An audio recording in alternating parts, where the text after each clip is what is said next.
kuhluleni nebesilo kuhluleni nebengwazi kamahlokohla yemukelani na titindzaba tetfu takusihlwa titabeti fundva nguye Lawrence Mathunjwa ngalokelulwimi lesiswati kuwo umsakato wethu etithombe ichannel yemaswati ninebenkosilenhle singakangeni kuto letigcwele sitatibuka letitabe thamba imbili esukweni.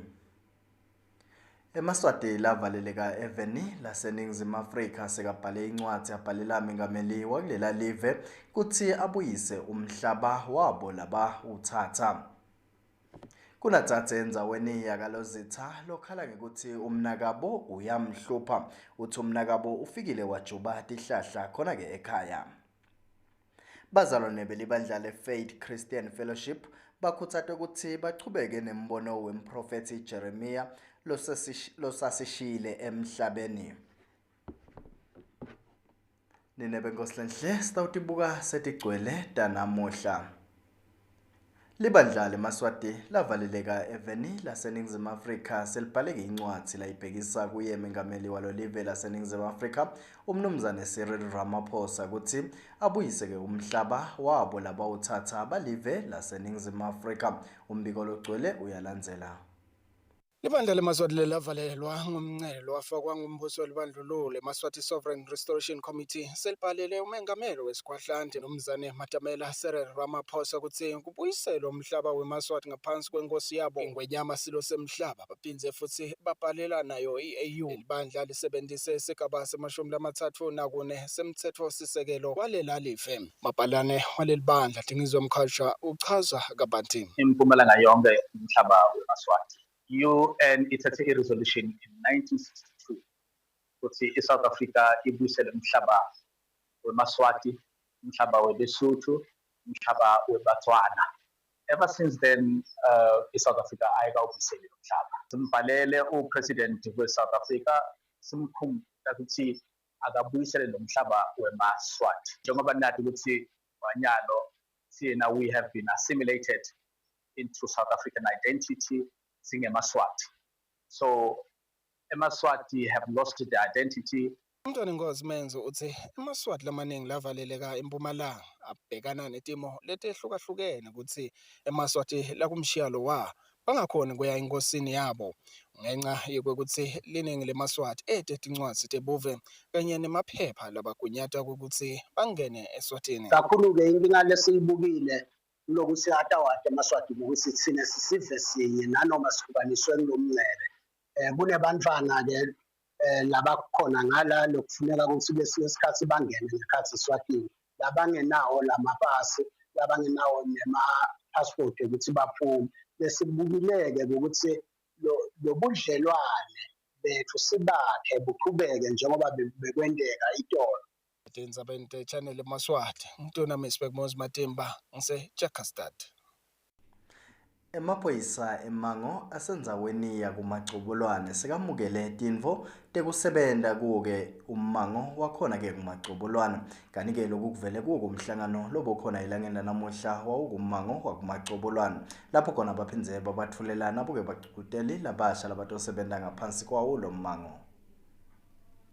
Letintfo labatitfwalile kufa ikhatsi tona-ke tinsilane nawuke mathoshi ekukhanyisa babenda wona kumsebenti wabo ebusuku wekupatrola kanti-ke letintfo tithulwe kuwe kumhlangano lobanjwa njalo ngaphansi kwawo-ke lo mmango emva kwetinyanga letintsatfu. Namhla sitothulela nebaqukuteli labasha bethu besolo sinamqukuteli munye sesingedelwe 4 lesebatrainiwe Ministry of Health lokho nje siyakwenda nekuto nakuzala kuthula netimpahla letisha tekusebenza temaphoyisa eMango letithengwe ngiso lesive sanikelela sive seMango ngakumacwana kusunduza leto tintfo leto. Kanti-ke nawe emaphoyisa eMango andluliseke kubonga ngato-ke leti tintfo labatitfolile. Thanza nje vele kufeta kubonga kakhulu esibe samacubulana nesupport labasiniketa yona. Namhlanje nje sitholile tinsilane sathola nemathoshi kubeka kuso sona lesive.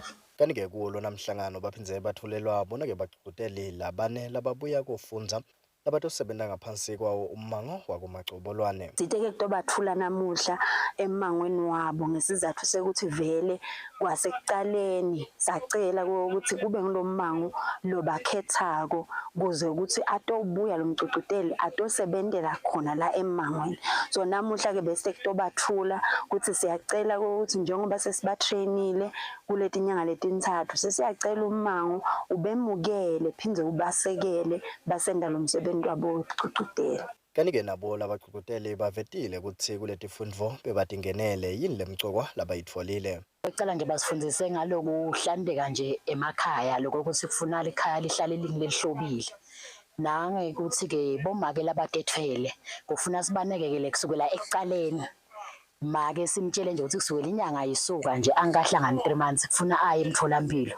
Kuze lo nalotako phela ngosami atoba ngilophilile. Kanike lo mmango wakumacobolwane uvetile ukuthi itandla solitivulile kulabukela bafuna kuphosa litshe esivivaneni kuke emaphoyisa emango langaphansi kwayo lena ndzawo. Bachazele ukuthi tindvo labatidzinga kakhulu ngito-ke ti-uniform tekusebenta etindzabeni kubika Lawrence Mathunjwa ngisembabane. Bafundzile bebavela etikolweni letingetulu kwe-20 bebahlangene enyuvesi yakuleli eKwaluseni lapho khona bebakuwo kumcucelwano wokwakha wona-ke eMabloho. Labafundzi labavela etikolweni letiphakeme letinge-20 letivela kuto tonkhe tifundza takuleli bahlangene namuhla enyuvesi yaseSwatini kuMatsapa lapho khona bekunemncintiswano wekwakha eMabloho lohlose kucinisa emakhono ebafundzi ebunjiniyela.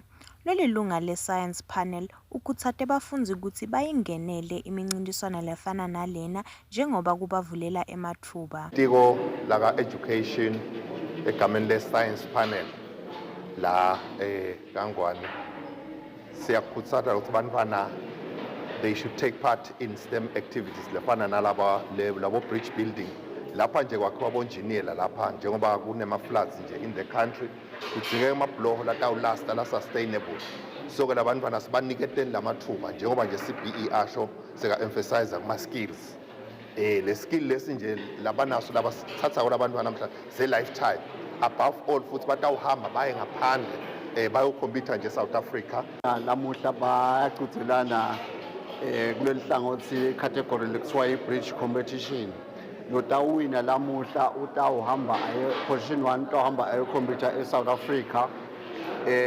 Babuketwe luhlangothi le-engineering eSwatini ngibo laba sponsorisha le activity ekumisa abantwana eSouth Africa njengoba nibona lemibhalo lamva kwami.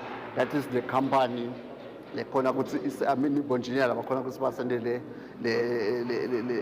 lo mcimbi ukuthi ube yimpumelelo. Bafundzi bavetile kutsi lo mncintiswano uyabacijisa kutebusayensi. Bridge making is going to help us in opening our minds, whereas we can be engineers in the future so that we can better and improve our Eswatini as we love our country. The competition later sita kakhulu thina simajisa. Of course noma sibona nje emgaqweni ngoloma construction amabhilidi ama-bridge njalo. Tasita kakhulu competition ngisebenzise kude nyana. So singakhona nje ukuthi sakhe imayini yami ngakhe through engineering. Bahleli balomncintiswano bahlose kukhutsata abafundzi kutsi batitsandze tifundvo tebunjiniyela netesayensi. Etindzabeni temsakato we-channel yeMaswati kubika Sitao Marime nginaXolani Ndwandwe kuMatsapa. Make webantfwana labasihlanu uthi kusakwa kusasa akati kutsi utobhekaphi njengoba nje uhlala emicashweni kanike sogonyeta imali lengetulu kwemandla akhe. Loma-ke uthi ucela lusito ukuthi amane naye abe nelikhaya lapho khona atokhulisela khona bantva bakhe. Lotsatselo nebantfwana labasihlanu uthi ucela kubanjiswa atfole indzawo yekuhlala ngobe nyalo lapho ahlala khona emcashweni nalabamfana impilo imatima futhi ukolekta nemali lemba eqolo kumastandi wakhe langamkhipha noma nini kulendlu. Ngifise ukuhlala ekhaya kahle kahle hayi emcashweni because emcashweni uma nganamali impilo yakhona ayibi right uhle ulala ngemandi. Khanzakala ukuthi masitande noma sokukhiyela awunayo leyo mali nekuthi utawutshela abantu batali bakho nabo nje abasile aba right nabo empilweni. kude lengikhona kumtshela nje ngisho omunye umntali wami lapho. Ekhaya vele abasile abasinaka since kusukela sisebancane nje vele abanalithando ngathi laba bakithi uthi bangathi basilanzelela kuphila kwethu. Futhi silele sidlile noma silethe igangeni abanandzaba nje. Lokunye lakuvetile kukhathateka ngalabantwana ngobe labanye balabo babe ababanaki labantwana. Lomnye baba lomfana lo na 3 years lobeyagibele nje lapha emotweni. Uyamzinga ngesizathu thito kabese kuvela baba lona uyangitalisa naye kanye angeke aze ende imvulo leticonzakalako kahle ukuthi wenda njani. Naye nje wathi angitibonele baba wakhe lo mfana lomncane kakhulu. Safuna ukuthi kulungiswe nangetibongo ngiyesaba kuvela naye lo mfana lomncane. Ngoba wakhe vele angathi kusho ukuthi ndompha lo mntwana kahle kahle lo. Hayi ukuthi wakhe. Paulina Mngomezulu longumake wazodwa uthi kwayena boyise balabatukulu bakhe akapati ngekucabanga kwakhe bekathi ngibo labakhiphela zodwa irent lelapho ahlala khona. Uthena ke akasakhona ukubhadala lemchashweni. Kanti futhi indenzathu kube likhona ngilothi labantwana mina ngibazi baba bebaba balabantu bakhe. Uthi kumbe ngabe ngibe abambhadalelayo emchashweni. Mina labo baba nje ngibazi. Into ufuna umuntu ongamsiza amakhela angahlala khona. Manje ke ngingazi ngathi mina kufuna ube nendawo mabazokakhela. Nawe ucashile akhela khona. Chashile mina lapha. Nihlala bangakho nje. Sengifo. Ngoba vele bayifuna inkombi. Lotsatse uthi kungunyalo angaluthotela noma ngabe nguliphi lusito njengoba nasendlini kude lanako langakupha labamfana ukuthi bamane balale badlile. Sive lesineluvelo singatsintsana naye zodwa enombolweni yakhe lethi 76223439 eTinzabeni emsakato uCharlie Maswati kubika Xolani Ndwandwe eLutse.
Sida kakhulu kuta kulo mshini waka Greenwell lose Dairy Board Building lo wangikhombisa konke ukugula lokungekhathi mina ngingakakuchazi. Ngangihlushwa imfinyezi nensinzi kakhulu.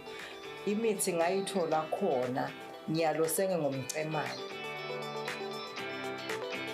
Lengifuna kunichazela kona Sive sakithi kwekuthi lo mshini lo wenda letimanga letinje ukukhombisa ekugula lonako wena ungakasho lutho utholakala la Dairy Board kuphela wawuthola sowungaphandle akusesiwe.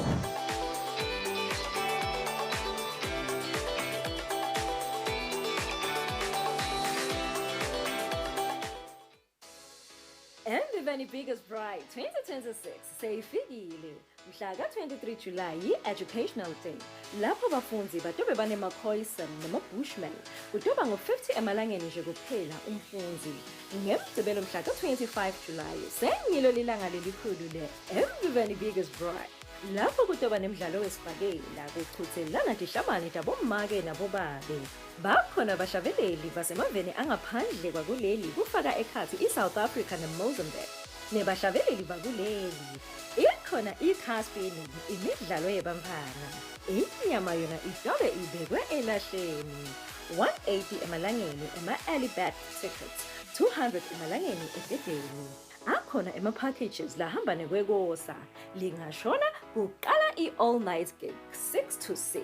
Akulalwa eMavuso Trade Center kaManzini. Embiveni Biggest Boy ilethelwa Philani Maswati abambisene ne-Embiveni kanye neBaku Robertson. INyuvesi eSwatini Medical Christian University ikhiphe umbiko lophendvula imibuto lebuya kubetindzaba mayelana nemali leyasetshenziswa emkhosini webuganu wa-2026.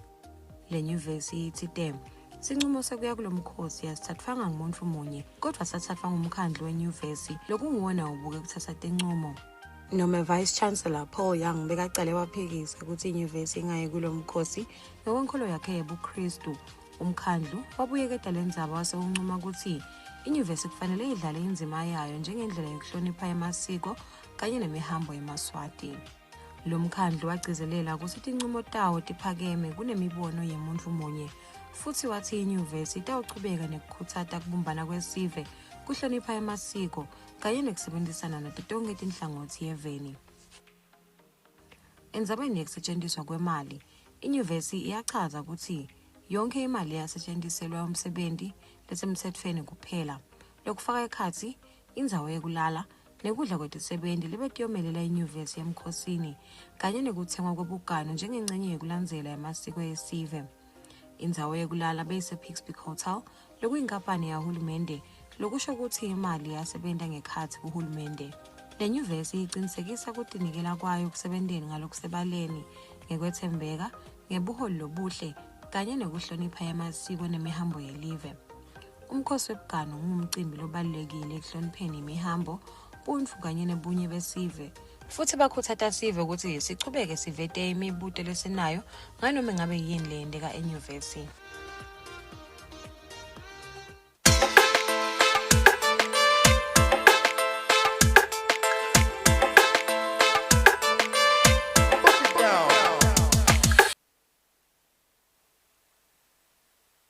Ngakolokukhethekile ngibingelele labo labasanza kuhlanganyela nathi.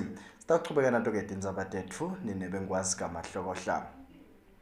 Kunatsatse lapha endzaweni yakalozitha lokhala ngekuthi uhlushwa ngumnakabo. Lotsatse uthi umnakabo ufike wajuba tihlahla waphindze washisana timpahla lebetikhona ke ngekhathi endlini. Kanike lotsatse uthi akasadi ukuthi kumele aphume abhekephi. Umbiko logcwele uyalandzela. Tindzabate kungaphathani kahle emakhaya tibonakala solo tikhula nanoma live lenta kungelo kusemandleni ukuthi bantfu bahlalisane kahle ngekuthula. Lamuhla kumsakato uvakashele indzawo yakalozitha lapho khona kunatsatse lokhala ngekuthi uhlukubetwa ngumnakabo ekhaya kubo. Umsakato ukhulumisene naye tsatse loveteke tintfo incumbi kufaka ekhatsi kuthi umnakabo uthi ufike ekhaya wajuba ke tihlahla washisana toke timpahla lebekatisebentisa. Beta vele kani vele la le bakla bengakayivali kahle nalomnyango. Awu ngibona lo bhuti naye lo bhuti wakhe nale ntfombi yakhe nalo baba lo bayatojuba nathi ihlahla. Ngibona kuyacela sebayajuba leti hlahla bangena la ndlini. Mangibuya vele ngikhanza tinto tonke nema curtains okukhikhiwe lokudla. Ngafika mine vele ngagcoka vele ngaphuma ngahamba. Ngithi ngiyozama ukubuka liphoyisa lemanga lesilikhona yini. Ngikhansi vele ngithole. Ngashiya vele kulomaka. Kanti-ke masikhulumisana naye umnakabo longakathandzi kuvela uchazile ukuthi letintfo la khuluma ngato dzadze wabo akusito nani takhe. So incumbi yakho letintfo leti la khuluma ngadzadze wethu tintfo la lebetita la tendiwe ngimi. Lokufaka ekhatsi la imithoyi, lokufaka ekhatsi letihlahla, lokufaka ekhatsi la timpahla letishoko. Loko la ufika nako nje yena 2024 wafika nesikhwama sakhe nabantu bakhe Kanti-ke sihlalo walo libandla lakalozitha uchazile ukuthi nabo-ke balibandla bayayadi lena ndzaba kanti-ke setikhona tijubo letike taphuma kuyo wase-ke ucelela yena Dzadze Lusito esiveni seNgwenyama. Sasikhipha sijubo akasihlonipheki sesiva sogilela itigaleti. Kwesibili indzaba isemaphoyiseni. Ngiphindze-ke ngikhale-ke esive nje sonke saKangwane msakade ukuthi lo ngaba nalo nje Lusito noma ngalwani kudla yini ngoba washisa lobuhle lapha washisa bosofa washisa tingubo washisa nje konke labangahlaphile ngako lo mntwana sinabe kukhona kumbe lo ngaba nesandla sekumsita ngekudla nangetimpahla mane asite lo mntwana ngoba uyahlupheka kakhulu. Kanti-ke uhulumende welive laKangwane solo ihambisa imbili indzaba yokuthi akuphele kuhlukubetana khona emakhaya. Kanti-ke umbiko neuhlanganiselwe ngiwo umsakato we-channel yeMaswati Kalozitha. Bazalwane belibandla le-Faith Christian Fellowship bakhuthathwa ukuthi bachubekeke nembono wakhe umprofethi Jeremiah Dlamini longasekho emhlabeni. Kanti-ke labazalwane baphindze bakhuthathwa ukuthi abachubeke bagcine enkosini nasetikhatsini letimatima njengaleti.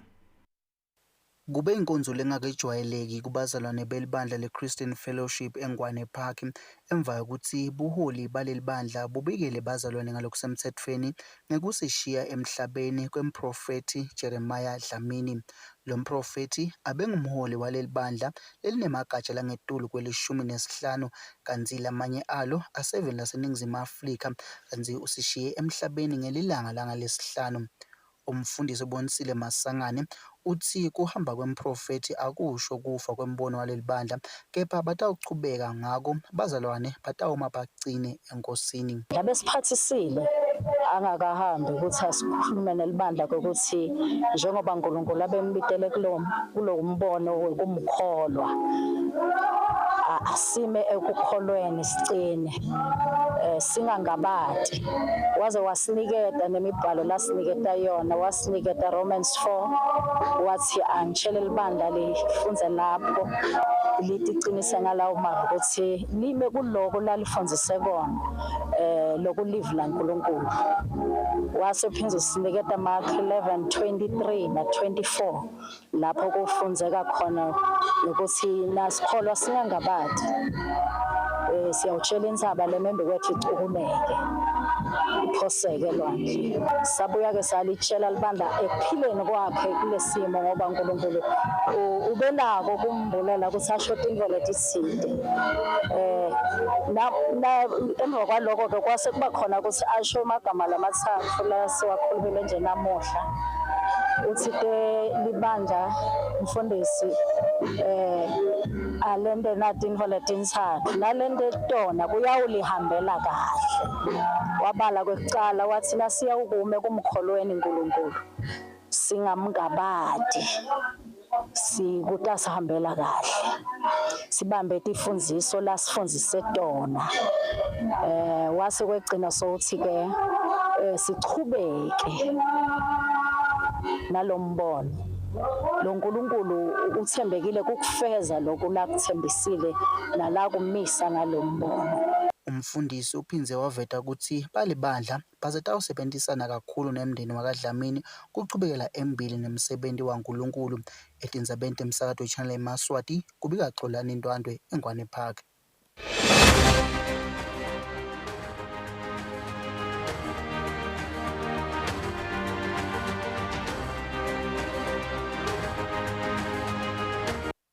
Inkampani ye-Rainbow General Suppliers and Stationery seyinikelele bonombembe ngetimpahla tekuchuka kanye nato-ke timfengwane labatotisebentisa basachuba wona umsebenzi wabo. Le nkampani iphindze yahlanyela imali lenganga-20,000 kuyo-ke ibhola yakhona esifundzeni saseshiselweni. Inkampani ye-Rainbow General Suppliers and Stationery ithi itibophelele ekuthuthukiseni yona-ke ibhola esifundzeni saseshiselweni. Lokhu kulandzela ukuthi le nkampani seyinikelele borafela labangama-25 ngetimpahla tekumbatsa letingabita yona-ke imali lenganga-6,000 emalangeni. letimbadlati tositabo bonombembe basachuba wona umsebenzi wabo kanike lengaphana ibe seyiphindze inikelela bona ke bonombembe ngato-ke timfengwane tokujaja letingamashumi 25 labatawutisebentisa basachuba wona umsebenzi wabo wekujaja kanti-ke leti tintfo titfulwe nguye umcondzisi wayo-ke ingaphane ye-Rainbow General Suppliers and Stationery umnumzane Mbongiseni Malinga. Let the deserving team win. Hayi ngoba uthole lokusithi ayikho into lebuhlungu njengekudliswa ngerefu ubone Israel le penalty lena iphume ekhikini uyabona makusuba njalo akube fair referee kuma suspectwa ukuthi akhona ama mistakes lendekako human error everywhere it's available ngineke masha ngo reference abancane yendana imisebenzi ekhaya yendana imisebenzi kuqala semakhaya la wena umsebenzi bakukhulule utohamba wena usanele uyorafela kanike umphathi wayo indlungulu yebhola kuleli umnumzane Frederick Mngomezulu ubonge kakhulu kuyo-ke inkaphane ye-Rainbow. Sibonga kakhulu ubaba Malinga nabo baka Rainbow ukuthi bakhona ukuthi kuhlanyela lo bahlanyele kunobonombembe lokuhlanyela ebholeni kanike sihlalo wayo indlungulu yebhola esifundzeni saseshiselweni kanye nayi-ke sihlalo wabo bonombembe nabo-ke badlulise kona kubonga kuye kumphathi wayo inkaphane ye-Rainbow Mbongiseni Malinga. Umuntu akathathe lethuba ukuthi aboke kakhulu ku-Rainbow Stationery. Mina kwethu kubonga kuRafael sibonga SRFA kanti-ke inkaphane ye-Rainbow ibe sekeyithembisa lona-ke licembu litawucitsa lihleti esicongweni ukuthi litothola yona-ke imali lenga-5,000 emalangeni kanye nalo-ke lijezi kanike le ngaphane iphindze yanikelela yona-ke indlungulu yebhola esifundzeni saseshiselweni imali lenga-10,000 emalangeni yase-ke inikelela yona izone ledlalisa yona ileague yasemagubheleni kanye nagege imali lenga-5,000 emalangeni etindzabeni temsakato kubika Lawrence Mathunjwa ngisemagubheleni. Ngaletoni nebengwazi kamahlokohla stawutisha sibeke lapho tindzaba tethu kephana ke singakatiphetsi ngalokugcwele ngivumele sibuke nati lebedamba embili esukweni. Libandla leMaswati laseveni laseNingizimu Afrika selibhale incwadi labhalela mengameli waloke live laseNingizimu Afrika kutsi abuyise-ke umhlaba weMaswati lowathathwa. Kunatsatse endzaweni yakalozitsa lokhala ngekuthi uhlushwa ngumnakabo lotsatse uthi umnakabo ufike wajuba tihlahla ekhaya waphindze washisa nemphahla endlini. Bazalwane belibandla le-Faith Christian Fellowship bakhuthatwe ukuthi bachubeke nembono wemprofethi Jeremiah Dlamini losa asishiyile emhlabeni. Ngaletoni nebengwazi kamahlokohla stawutisha sibeke lapho tindzaba tethu losakubalelisa kuto nguye-ke Lawrence Mathunjwa ahambisana naloke libandla lebetindzaba sengufisela kona kubukela lokuhle tinhlelweni letiyawulandzela uphindze-ke ube nebusuku lobuhle usale kahle.